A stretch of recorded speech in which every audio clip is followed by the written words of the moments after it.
selamat datang di segmen edukatif bareng kita. Kali ini kita bakal membahas strategi gizi sepak bola baik sebelum, selama, dan sesudah bertanding. Bareng aku Naya, yuk kita ngobrol santai bareng sumber kece kita. Halo semua, saya Putri. Saya seorang ahli gizi klinis dan olahraga. Hari ini saya siap berbagi info berbasis bukti seputar gizi atlet bola. Halo, aku Lia, mahasiswa gizi yang masih belajar banyak hal nih. Hari ini aku bakal mewakili teman-teman semua yang belum paham dan pengen tahu, tetapi kadang masih suka bingung soal asupan olahraga. Halo, aku Rani. Aku pemain sepak bola wanita dan bakal cerita soal pengalaman nyata soal makan, minum, dan latihan bareng tim. Hai, saya Fahri, pelatih fisik. Saya biasa ngelatih atlet buat ngejaga daya tahan dan kebugaran, termasuk ngatur strategi pemulihan. Kak Putri, boleh jelaskan terlebih dahulu nggak kenapa pemain sepak bola membutuhkan perhatian khusus soal nutrisi? Tentu, Naya, sepak bola adalah olahraga dengan intensitas campuran gabungan antara power dengan endurance. Pemain biasa menempuh 11-13 km per pertandingan dengan sprint, lari cepat, lompatan, dan kontak tubuh. Itu menuntut energi dan cadangan gula tubuh yang besar. Kebutuhan karbohidrat sekitar 6-10 gram per kilogram berat badan per hari dan proteinnya 1,2 sampai 2,0 gram per kilogram berat badan per hari untuk mendukung performa dan pemulihan otot. Kalau aku beratnya 60 kg, berarti makan karbo sekitar 360 sampai 600 gram dan protein sekitar 72 sampai 120 gram ya per harinya. Tepat sekali. Itu bisa dipenuhi melalui nasi, roti gandum, oatmeal, pasta, ditambah lauk protein seperti ayam, ikan, atau telur. Yang diperhatiin juga adalah timing makannya. Kalau kita makan terlalu berat atau serat tinggi menjelang pertandingan, bisa bikin mual atau kram. Nah, sekarang kita bahas cairan dan elektrolit. Fahri, seberapa besar kehilangan cairan pada pemain saat bertanding? Kalau durasi panjang, seperti 2 babak 45 menit, pemain perlu tetap meminum air atau minum isotonik tiap 15-20 menit. Karena selama latihan atau pertandingan, pemain bisa kehilangan antara 0,5 sampai 2 liter keringat per jam, tergantung suhu lingkungan dan intensitas gerak. Ini dapat pengaruhi performa dan keamanan tubuh pemain. Benar, keringat itu nggak cuman air, tapi juga bawa elektrolit penting, kayak natrium, kalium, magnesium, dan kalsium. Kalau nggak diganti, bisa menyebabkan kelelahan otot kram, bahkan gangguan konsentrasi juga bisa buyar loh. Jadi minumnya nggak boleh nunggu haus ya Kak? Tepat, haus itu tanda tubuh udah mulai dehidrasi. Strateginya minum 400 sampai 600 ml 2 jam sebelum main. Terus dilanjut 150 sampai 250 setiap 15 sampai 20 menit selama bertanding. Dan idealnya gunakan minuman isotonik dengan 4-6% karbohidrat dan 0,5 sampai 0,7 gram sodium per liter. Jelas banget. Jadi hidrasi itu harus direncanakan ya, bukan cuma reaksi. Kita lanjut yuk ke pembahasan strategi makanan sebelum dan selama pertandingan.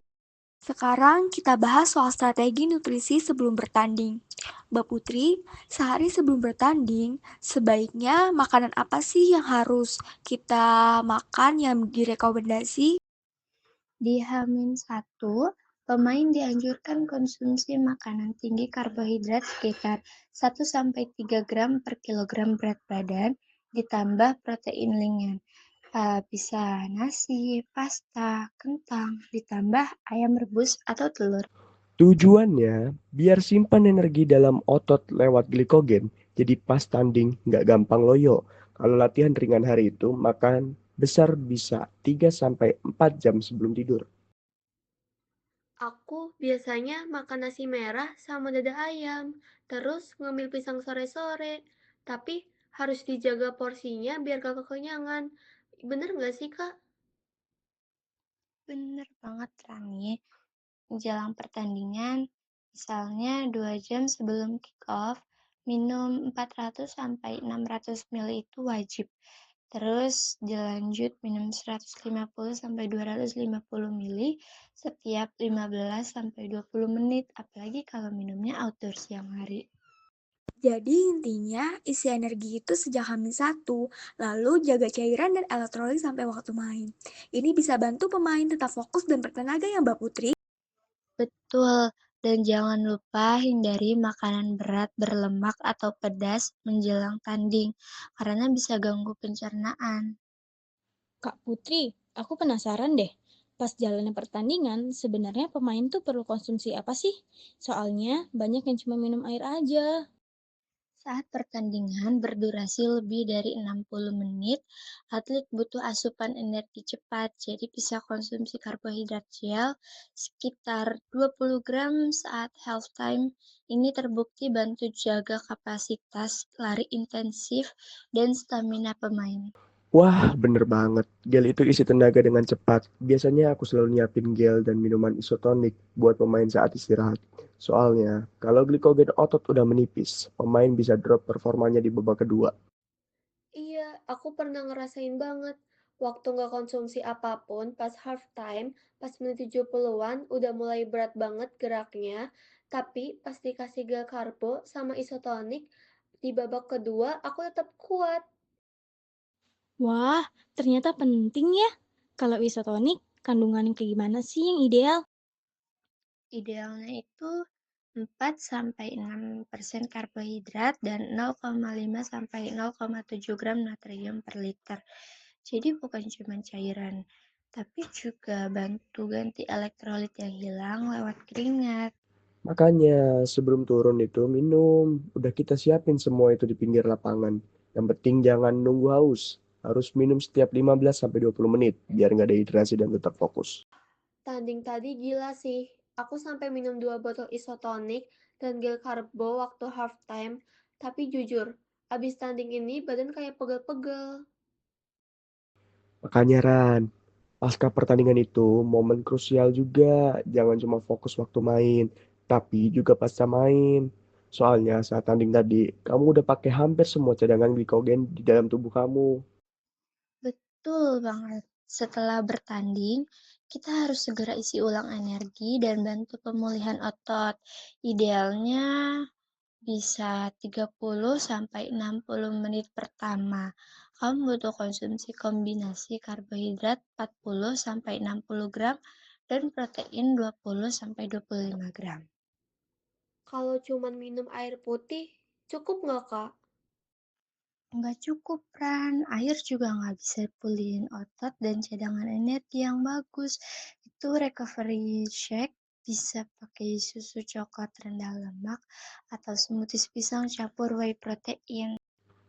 Aku juga suka nyiapin roti isi telur dan buah buat pemain. Simple, tapi udah mencakup karbo dan protein yang dibutuhin buat pemulihan. Berarti habis tanding jangan leha-leha ya, Kak? Langsung isi bahan bakar buat otot. Ya, pemain yang cepat pulih bakal lebih siap untuk latihan besok atau tanding selanjutnya. Ngomong-ngomong, banyak yang penasaran nih, suplemen itu sebenarnya penting nggak sih buat pemain bola? Dan ada nggak tips-tips simple yang bisa diterapkan setiap hari? Wah, pertanyaan bagus banget lah ya. Jadi sebenarnya suplemen bisa membantu performa dan pemulihan, asal digunakan dengan tepat dan sesuai kebutuhan individu. Contohnya seperti kreatin untuk kekuatan otot, kafein untuk meningkatkan fokus dan stamina, serta beta-alanin untuk menunda kelelahan otot. Tapi ingat ya, semua itu harus dikonsultasikan dulu ke ahli gizi olahraga, karena efeknya bisa beda-beda setiap orang. Benar banget. Dan selain suplemen, ada tips harian yang sebenarnya jauh lebih penting buat dibiasakan. Pertama, biasain sarapan sehat sebelum latihan biar energi cukup.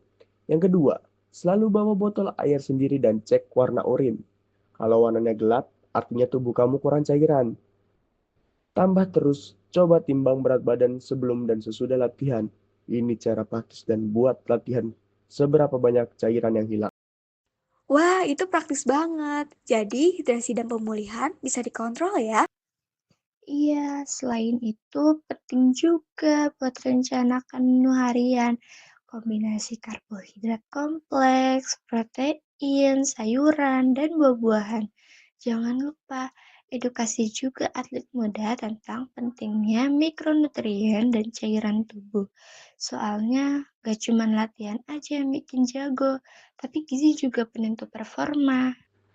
Dan kuncinya di sini, konsisten. Mau minum air cukup, makan seimbang, atau pakai suplemen, semua harus dilakukan rutin dan sesuai kebutuhan. Nggak ada jalan pintas buat performa maksimal. Siap Kak Fahri, jadi intinya jangan cuma fokus terhadap latihan dan suplemen aja nih, tapi juga fokus terhadap pola makan, hidrasi, dan kebiasaan baik setiap hari.